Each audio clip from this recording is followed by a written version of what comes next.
Everyone wants to talk about the paycheck. They see the $300,000 salary, they see the 4-day work weeks, they see the autonomy and the respect, and because of that, CRNA school has become the trendy new goal for every single ICU nurse in the country. Influencers make it look aesthetic, recruiters make it sound easy, but nobody talks about the cost.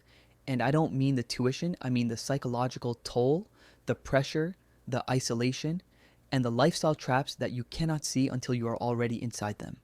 I am making this video to scare you. If you're chasing this career purely for the money, you are going to burn out in less than 5 years. You need to know the dark side of anesthesia before you sign the loan papers. Here are the 5 reasons you should absolutely not pursue this path, unless you are truly built for it. The weight of the room. Reason number 1 is the crushing weight of liability. As a bedside nurse, you are used to stress. You are used to sick patients, but you are also used to having a safety net. If the patient crashes in the ICU, you hit the code blue button, and within 60 seconds, the room is full of people, residents, fellows, attendings, respiratory therapists, pharmacists. You are part of a massive team. As a nurse anesthetist, that dynamic changes completely. When you are in the operating room and the patient's airway closes, or their blood pressure bottoms out, or they go into laryngospasm, everyone in that room stops what they're doing and looks at you. The surgeon looks at you. The scrub tech looks at you. There is no code button that saves you instantly. You are the code team. You are the expert. There is a specific kind of loneliness at the head of the bed when a human life is hanging by a thread, and you are the only one who knows how to fix it. If you are the type of person who freezes under pressure or needs someone else to validate your decisions, do not do this job. The money is not worth the terror of those 30 seconds. The service industry ego. Reason number 2 is the service role dynamic. This is a hard pill for many high achievers to swallow. In the ICU, you are often the captain of the ship for your patient. You run the show. But in the operating room, the spotlight is on the surgeon. The surgeon brings the money to the hospital. The surgeon is the talent. Anesthesia, we are the service. We are the goalies. Nobody cheers for the goalie when they make a save. They expect it, but everyone screams at the goalie when they let a ball slip through. You will do perfect anesthetics for months, smooth inductions, perfect wake-ups, zero pain, and nobody will say a word. But the one time the patient is a little slow to wake up or the blood pressure is a little high, the surgeon will let you know. If you have a fragile ego, or if you need constant praise and validation to feel good about your work, this career will destroy you. You have to find your satisfaction internally. You have to know you did a good job, even when nobody else notices. You are the silent protector in the background, not the star of the show. The relationship tax.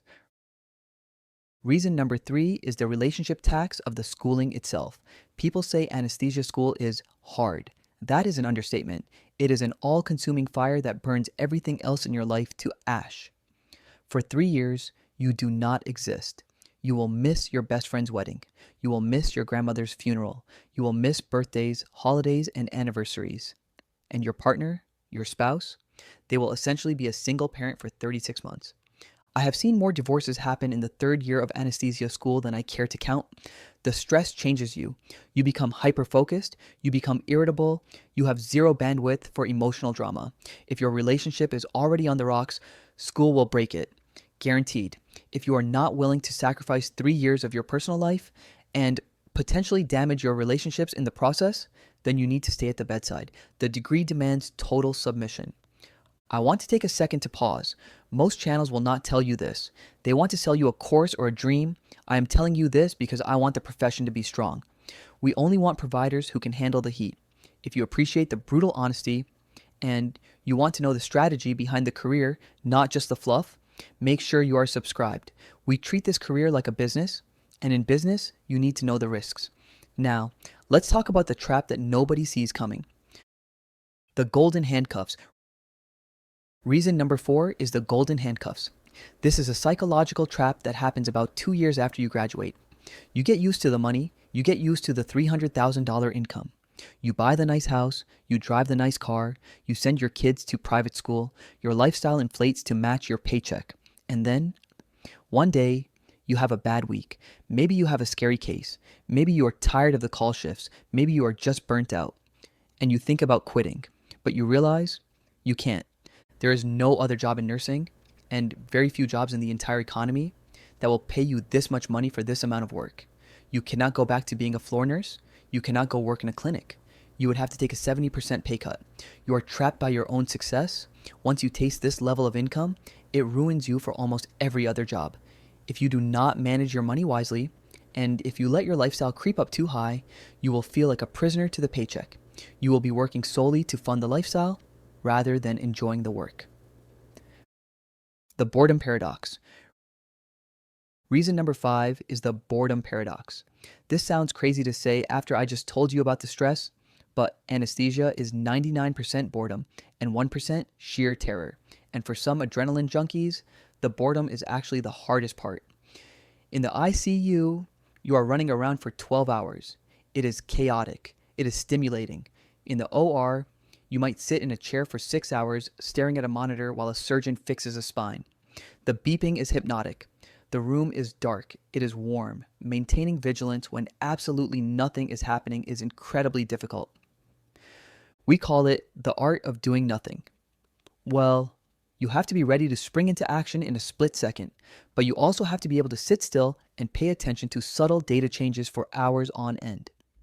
If you need constant physical movement, or if you have a short attention span, you will struggle. You are a pilot flying a plane on autopilot, waiting for an engine to fail. The waiting can be harder than the working. The filter. So, why am I telling you all of this? Am I trying to convince you to quit? No, I am trying to filter you. The nurse anesthetist profession is the best kept secret in healthcare. It is the highest ROI degree in the medical field, but it is not for everyone. If you listen to those 5 reasons, the liability, the isolation, the ego check, the sacrifice, and the golden handcuffs. If you listen to all of that and you felt scared, then you should probably reconsider. But if you listen to that list and you found yourself nodding your head, if you thought, I want that responsibility, I want to be the one at the head of the bed, I want the pressure, then you are exactly who we are looking for. If you have decided that you can handle the dark side, then the next question is simply, how do you get in?